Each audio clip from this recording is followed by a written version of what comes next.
When I started this YouTube channel just over a year ago, I had the aspiration of making maybe $1,000, $2,000 a month and going to live somewhere like South Africa and working on the beach and just having a pretty stress-free life. I thought if I can earn a decent amount of money to live on, something to cover my living costs and to live a pretty decent life out there with somewhere where the cost of living is a lot cheaper than where I currently live in the UK, then that would be a pretty good life. And you yourself, probably in the early days, if you are now, or maybe you're a bit more advanced, but going back to those early days when we started our online business, becoming a kind of digital nomad, so to speak, I think we all kind of had this weird goal that if we just made a bit of money online, we could go and live a good life somewhere else.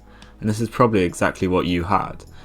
And over the last year or so, I've travelled many places, the likes of Croatia, Iceland, Greece, Scotland, Ireland, Spain, among other places, and I tried to live this lifestyle of becoming this digital nomad. I thought this is the dream lifestyle, this is how I want to live long term.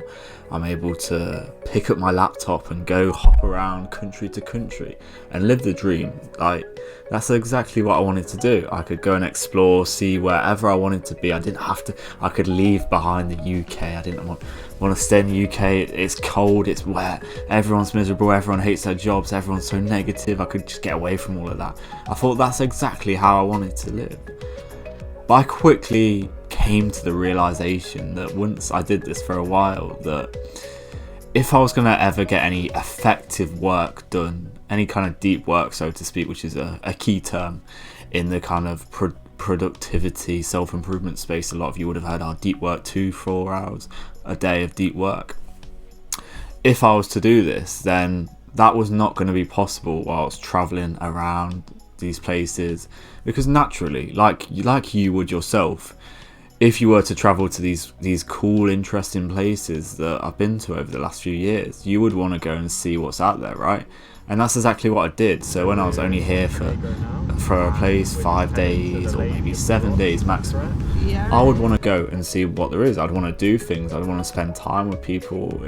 Traveling has been a massive part of my life, and I wanted to just see what there was out there, and anyone would want to do this. And like I say, I quickly came to the realization that this was going to be impossible if I wanted to continue to kind of grow my YouTube channel, grow online business, earn more money online. And that's why I decided to make this video for you. If you are someone who is considering becoming a digital nomad, hopping from country to country, just living off that laptop lifestyle, living in like a backpack, so to speak, then this video might potentially make you reconsider. I'm going to go to the whiteboard again, because I remember last time I did it on why is the UK so miserable. That did quite well, so it's a bit of an experiment to see if you like this kind of content. But I made some pros and cons of why, or maybe why not, you would become a digital nomad. So hopefully the lighting is reasonable. It should be a bit better now I've got the new camera. But let's start with the pros. So obviously a massive pro for becoming a digital nomad is you get to travel around the world and see places that a lot of people never get to experience in their whole life. There's a massive benefit to traveling, and for me personally, that's why I've had some of the kind of biggest realizations in my life, and to have that opportunity to do so, particularly at a young age, I feel is massive, because like I say, I'm learning a lot of stuff that I can't learn from just educational content, the school system. I would never get taught. You have to experience that. And yeah, it's taught me a lot of life lessons, and who doesn't want to travel the world and see all these cool places? Like, I know everyone I speak to is like, I want to go traveling, but for me, I don't think it's the best thing to do while you're still young and you've not achieved what you want to achieve yet in your life. For me, like I say, I want to be at a point where I've made a good amount of income online. It can almost run on autopilot, or whatever it is for you. I've got to a point where I'm happy with kind of what I've done. Then I can be a bit more carefree But till I'm at that point, I'm going to be sat here just recording, coaching, doing my work that I usually do. Obviously I'll take breaks, and yeah, I'll probably will go traveling, but only a few days or so. It won't be like me traveling around the world, going to Australia for 6 months or anything like that. Until I've achieved what I kind of set out to achieve, I don't think it is a good idea. But let's carry on with the pros anyway, because there are definitely pros to becoming a digital nomad. And the next one is that excitement. You get to see different places, and also the fact that I like more is the mystery. A lot of people will see you post on social media. Obviously you don't have to do this, but the chances are you're going to be posting a lot more on social media, and you can be in one place and the other, and everyone's thinking like, what does this guy do for a living? He's in Budapest on a Wednesday, the next day he's in Paris, he's in Milan, he's in Barcelona. I'm like, where does this guy get his money from? What does he do? How's he able? I'm sat at a desk doing a job I don't really want to do. I hate my life. All I get to do on a weekend is go out and do instant gratification activities, drink, take drugs, all of this stuff, and it's not very fulfilling. I'd love to live a lifestyle like that. And particularly if you're a young man and you want to attract more women into your life, this is massive. It's not obviously a so-called great thing to do for you personally, but if you want to kind of capture people's attention, and particularly girls, they're going to find that very attractive if you are someone who's traveling around the world, and it just creates that mystery for them. And also for you, it's very exciting to just be like one place, next place, next. It's such an exciting lifestyle to live, for sure. I feel like that is probably the biggest benefit of living that kind of lifestyle. It's that mystery of your life. Network opportunities, I put as a question mark, because this depends where you are in the world. Because if you're somewhere like Dubai, then yes, the network opportunities there are going to be in abundance. But there's a lot of places in the world where you could travel to and there won't be. It's like if you go to Thailand or somewhere in Southeast Asia where a lot of kind of digital nomads do go to, then the network opportunities there are probably not going to be that good. And if you're going to go for network opportunities specifically, then I would not advise to do this whatsoever. But obviously a lot of people do meet new people, and if you travel into a lot of places, you'll probably meet more like-minded people. Because that, for me personally, a lot of the reasons why I've kind of created this channel and why I've made videos on why I've struggled to fit in with the UK and the culture there is just because I haven't really had many people to relate to in terms of kind of mindset and just wanting a bit more, or even just a bit different from life. I don't want to do the normal stuff that everyone else wants to do. It's never really, I've tried it, it doesn't sit well with me. I don't like it at all. I don't like how it makes me feel. It's not fulfilling. And for me, I've always kind of had the idea of living somewhere where I can wake up, I can go for a swim, I can chill at the beach as in my spare time, rather than going out and getting drunk on the weekends. That for me, there's no appeal to that whatsoever. But that for me, like I say, the main benefit is having that mystery and excitement of going from place to place. But let's move on to the cons. I don't know how probably best if I do it like this. The cons of becoming a digital nomad, and it's time consuming. It's massively time consuming. Think about all the times you're going to have to travel, either that, not even just from being on a plane, but a lot of commuting, even being at the airport. You can spend a lot of time there. I remember whenever I'm traveling, it takes up like a whole day. If you're doing this like every month, it can take up a whole day every single month, which it begins to add up, and it's hard to do quite, like I say, deep work of any means when you're like stuck at an airport or you're on a plane.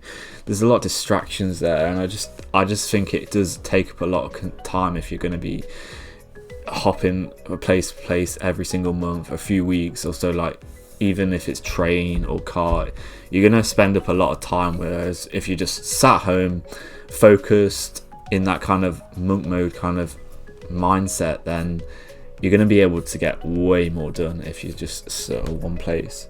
And like I say, that lack of focus, you're going to be just so many distractions out there, whether that be if you're somewhere where the weather's a lot nicer, there's going to be a lot more opportunities for you to just go to the beach, go to parties, and probably become a lot more of a degenerate in general, to be honest with you. And that's not what we want. That's probably, you'll probably like that lifestyle for maybe a few days or a week or so, and then you'll be like, yeah, I need to go focus on my YouTube channel, my coaching, whatever it is that you want to pursue, and be like, this is not really what I want. You're going to lose a lot of focus, you're going to lose a lot of your kind of mental clarity. And the next thing, it can be very lonely. If you're someone who wants to pursue this type of career with that laptop lifestyle, and you don't really know anyone else who wants to do something similar to you personally, if you go out to one of these places in Southeast Asia, for example, on your own, it's going to be very tough for you, and you're probably going to get quite homesick, which is obviously very natural. But chances are, yeah, you will meet people there, but I don't know, it depends for you personally what you are going for in your life. But for me, I don't really like the idea of living on my own. I don't think it's a great way to live. I wouldn't personally want to do it.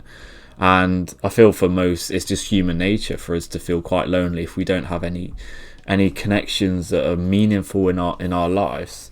And yeah, it's a risk, and I always encourage rolling the dice and taking the risk in life. But I would advise, if you do go and live this lifestyle, that you do travel with someone that you already know, or you know someone out there who's quite a strong connection, who you can kind of build a relationship and get to know more people of a similar kind of caliber. And the next one is, like I mentioned, that I had the idea of going somewhere like South Africa.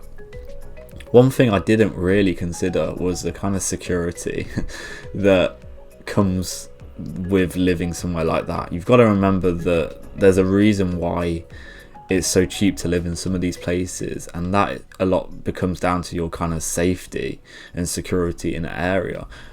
Pretty much all these places where it's significantly cheaper to go and live compared to the UK or the US, or probably most places in Europe, is because it's not safe. And every country has its problems, right? But a lot of them will have more problems in the country you are probably in, and that is something that is massive. Like if you don't have your safety and security, it's not really somewhere you're going to want to be living. Even if it's short term, it's something that you definitely have to consider before going out there.